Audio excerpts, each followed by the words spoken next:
What's going on, guys, and welcome back to the storytime video. So I want to talk about something today that I think is kind of cool. I've never really talked about this part. You guys know kind of the end of my football story and kind of the moment that I decided to quit. You know that, but I haven't really talked about the process of like after high school going into college, what my life was like.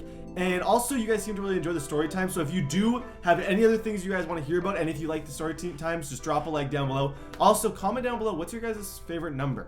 My favorite number is 11. It's in the series. You guys can tell, but what's your guys' favorite number? Let's begin with the story. So where do I start? I finished my senior season, and I had a really interesting time with everything.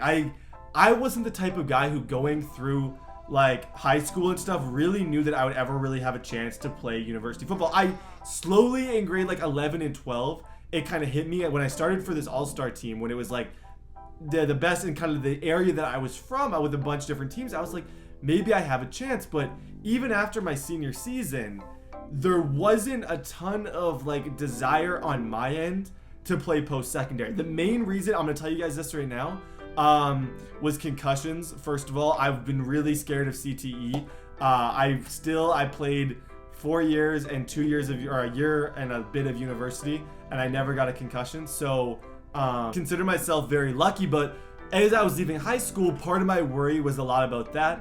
And to be honest, guys, I am not, part of the reason I don't think college football works out for me is I'm not the most competitive person in the world. I don't care about wearing the jacket. It's not to say I never cared about winning. It's just, to me, I always had other things in my life that were more important. My family, my girl, like I always found other things, and I liked playing the sport. But for me, it was never like a life and death situation. Like I was one of the only people who in our last year when we lost, I didn't cry because I don't really get emotional like that towards sports. It's something that probably cost me.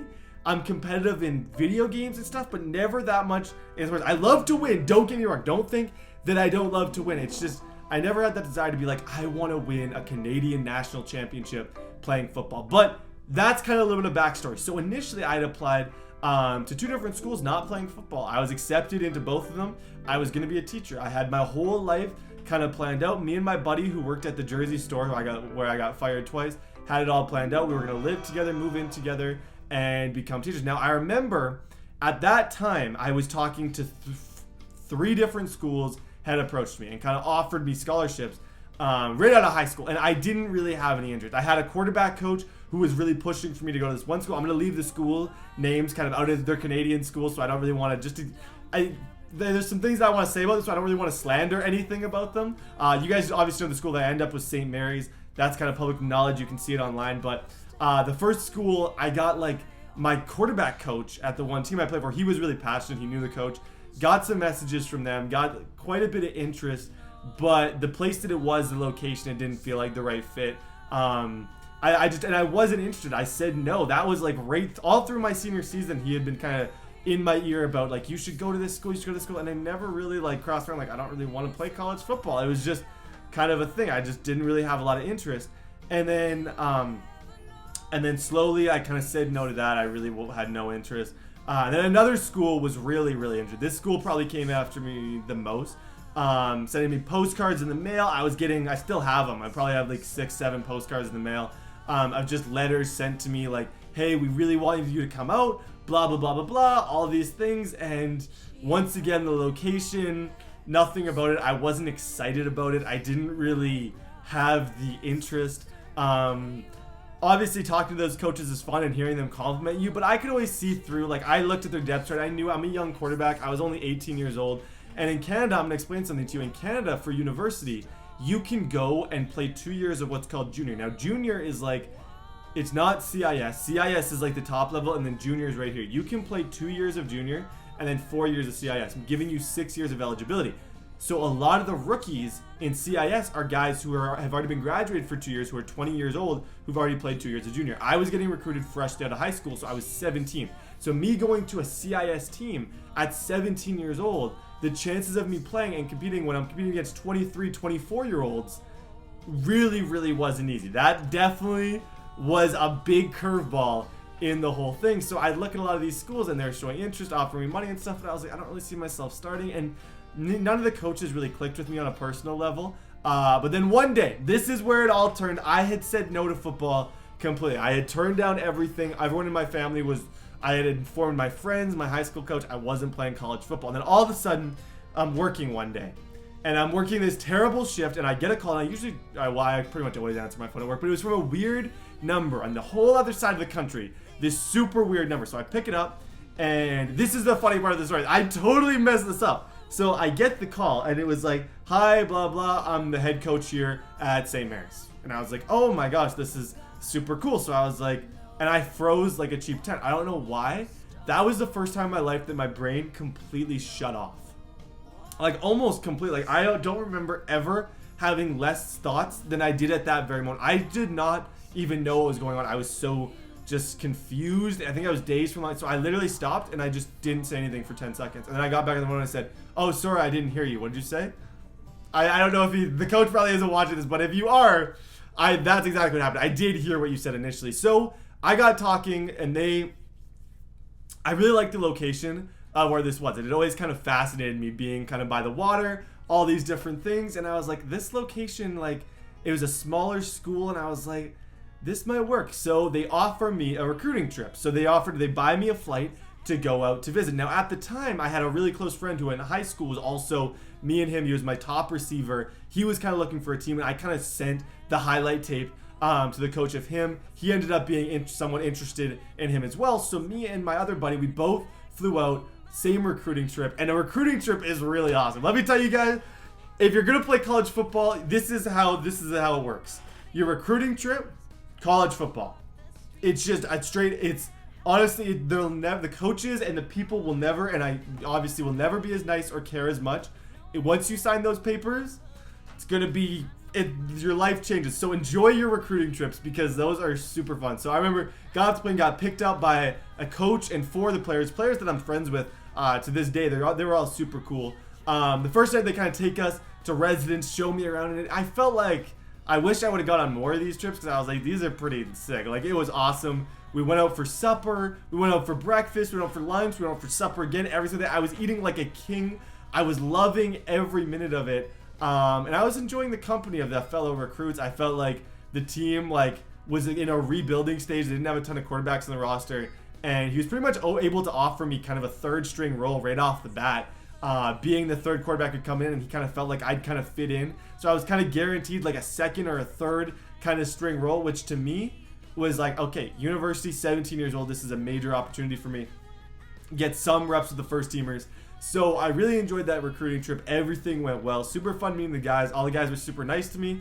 I love the atmosphere of the university, and everything just felt great. So I went home, and I expected my buddy to be on the same page, and unfortunately he said no. He said, I'm not gonna do it. So I remember this is the day when my whole life changed. In life, I'm so convinced that certain small decisions affect literally everything. So I remember I was driving to get my haircut, and as I was on the way to get my haircut, all of a sudden the light bulb went off, and I had been not really on the fence. I was pretty sure I was going, but I had been like, I was afraid to just make that jump and make that commitment. So all of a sudden I was like, you know what, I'm gonna do it. So I pulled up to the hair barber shop. Oh my gosh. And I just called the coach and I said, hey, I'm in. And he was super cool, super nice. Everything kind of went awesome. I went and got my hair cut.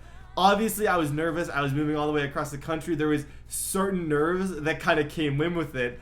And that was kind of the process. And I remember it was cool. Like, I wouldn't take back any of these memories for the world because you feel like a big shot. You have the major Canadian companies writing articles about you, interviewing you. It shows up on the big page, like, recruit joins family, and like I get a whole interview and everything. So to me, that was a super cool experience that I will never forget, and I'm super grateful that I had that opportunity. So I go out there.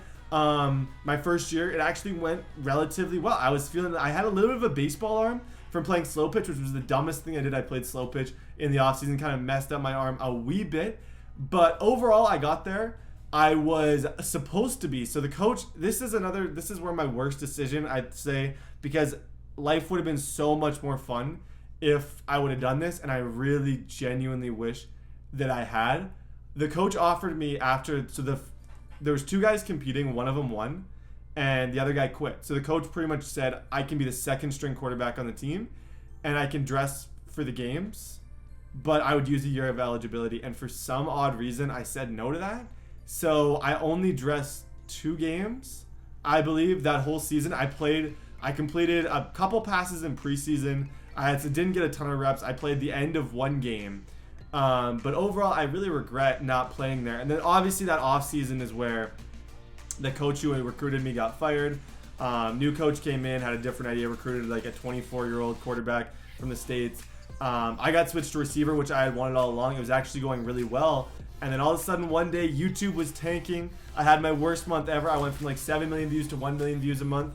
Me and my girlfriend, I wasn't able to see her ever. I was so sad through training camp. Like, I can't even tell you guys that second year training camp, those 3 weeks were 3 of the worst weeks of my life. I lost 15 pounds. I didn't eat. I was almost the closest I've probably ever been to reaching that point of being a little bit on the wavering of like being a little bit depressed. That's my whole life. I had never experienced that. That's where I experienced it. So I remember after this one practice, and I'll never forget this moment when I wrapped it all up, I looked up in the sky, and I don't know if it was a calling down, like, I don't want to get too much into the spirit, but like all of a sudden I just felt like a weight lifted off my shoulders, and I knew, I was like, this is my last practice. And I was content. And that was the coolest thing when I quit, is I was totally content with it from the moment I made that decision. I just, right after that practice, it's just the weight lifted, and I was like, I don't want to do this anymore. There's so many things that I want to do more, and there's so many like other things that I want to accomplish in my life that are more important to me than trying to win a national championship, which is the main goal if you play college football. So the next day, went into the coach's office, I quit. We left on good terms. He said I could come back whenever I wanted. He was proud of me. He was like, he knew my YouTube channel and stuff. So he understood the decision. I hopped on the bus. I didn't have a car there at the time. I had 70,000 subscribers at this time, keep in mind. Went over, bought NBA 2K, had my greatest couple months ever, got back up to 7 million views, had some of my most viral videos, jumped up, and now I'm sitting at almost 600,000 subscribers. And quitting football, I must say, was the greatest decision of my life. But I would never take back those moments that I had. I met my girlfriend because of football. Everything happened because of football. And the recruiting stages were super fun. So I wish I would have went on more trips. I wish I didn't have such a closed-minded kind of like attitude to it leaving high school. I just really, or at the end of my senior season, I just really didn't want to play. And then this opportunity came up, and I was like, ding, I want to play. And that's probably like from the beginning. I probably wasn't in a great spot mentally from the beginning, so I'm not surprised it didn't last. But the only regret I have is saying no to playing those games in my first year, because I would have had a chance to be a second string quarterback my first year. Sure, our team wasn't very good, but that would have been a great opportunity to get some reps. And I said no to save a year, and I never needed that year, obviously, because I quit the next year. So it didn't really matter too much. That's my story. Any other stories you guys want to hear? If you want to hear the story about what my first snaps were like, if you want to hear the story of the recruit that came in, or some of my recruitment friends' stories, let me know in the comments down below. Drop a like if you guys did enjoy this. God bless you. I hope the best in your football careers. I'm not saying quitting is the best thing for everyone. Football is an amazing sport. There's so many people. But for me at the time, personally, it wasn't the right thing. So, and I never felt pressure from anyone in my family to keep going. I packed it in. And the recruiting process was super fun, though. God bless you guys. I hope you all enjoyed the video, and I'll see you guys next time.